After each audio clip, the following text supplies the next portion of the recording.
आज मी तुम्हाला रामदास स्वामींची गोष्ट सांगणार आहे. रामदास स्वामी कोण माहिती आहेत? शिवाजी महाराज माहिती आहेत ना? ते सगळ्यांना माहिती असतात.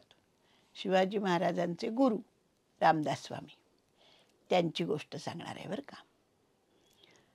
रामदास स्वामी एकदा नेहमी ते जसे आपल्या शिष्यांना घेऊन गावोगावी जायचे, लोकांची गाऱ्हाणे ऐकायचे, लोकांच्या अडचणी काय आहेत ते बघायचे, कुठे काय चाललंय याची खबर बात घ्यायचे, तसेच ते एका गावी आपल्या शिष्यांना घेऊन गेले होते. एका देवळामध्ये ते थांबले होते. त्यांना बाहेर काही वाद्य वाजतायत असा आवाज आला. शिष्यांनी बाहेर जाऊन बघितलं. वाद्य वाजले की लगेच बाहेर जाऊन बघतो का नाही आपण? स्वामींचे शिष्य पण बाहेर आले.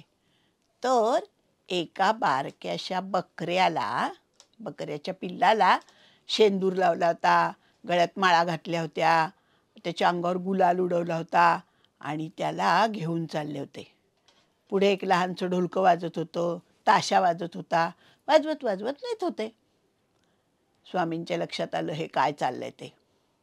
स्वामी गेले आणि म्हणाले, तुम्ही का नेताय ह्याला बकऱ्याला? तर तो बकरा नेण्याचं जे काम, मिरवणूक चालली होती ना, ती त्या गावच्या पाटलांसाठीच होती. ती मिरवणूक काढणारे म्हणले, अहो नाही, पाटलांनीच सांगितलंय, पाटलांच्याच घरचं काम आहे. हो का म्हणले, बरं बरं, मी पण येतो मिरवणुकीत. आणि स्वामी आपल्या सगळ्या शिष्यांना घेऊन त्या मिरवणुकीत सामील झाले.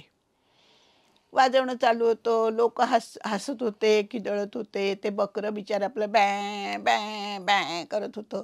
त्याच्या गळ्याला दोरी बांधली होती आणि ते एका देवळात गेले.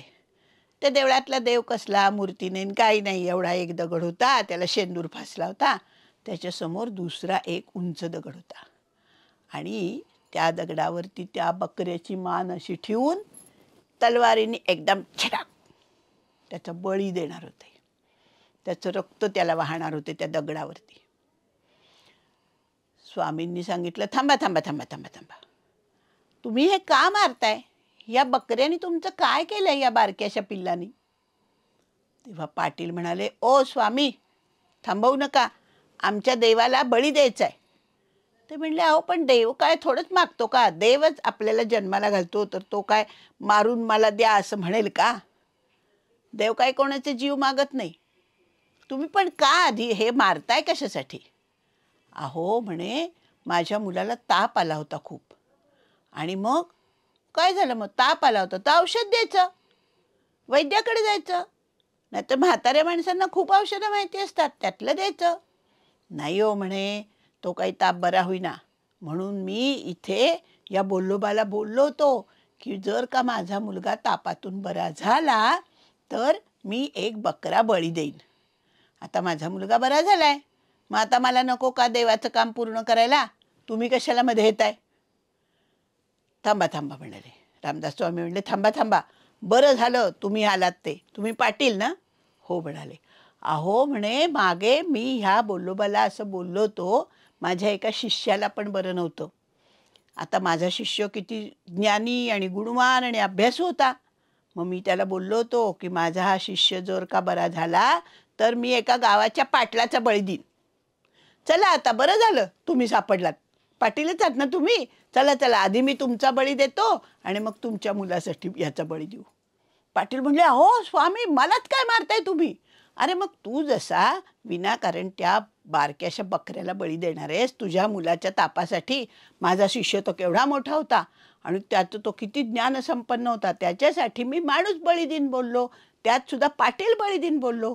आता मग मला पण करायला पाहिजे की नाही, माझा नवस पूर्ण, चल चल ये, असं म्हणून त्यांनी त्या पाटलांचा शर्ट पकडला. पाटील जोराजोरात ओरडायला लागले, लोक ओरडायला लागले. स्वामी म्हणले, खबरदार पुढे आलात तर, नाही तर पाटील सोडून तुमच्या कोणाचा तरी बळी देईन. आता मात्र लोक घाबरले, खाली बसले. आणि मग रामदास स्वामींनी त्यांना सांगितलं की मुक्या बिचाऱ्या जनावरांचा बळी आपल्या कारणासाठी का द्यायचा? आपण त्यांना जन्माला घालत नाही तर आपण त्यांना मारायचं कशासाठी? ही सगळी अंधश्रद्धा सोडून द्या. देव कोणाचाही बळी कधीही मागत नाही. ते आपल्याला खायचं असतं ना, मटण बिटण, म्हणून देवाच्या नावाखाली लोक बळी देतात. असं कधीही करायचं नाही.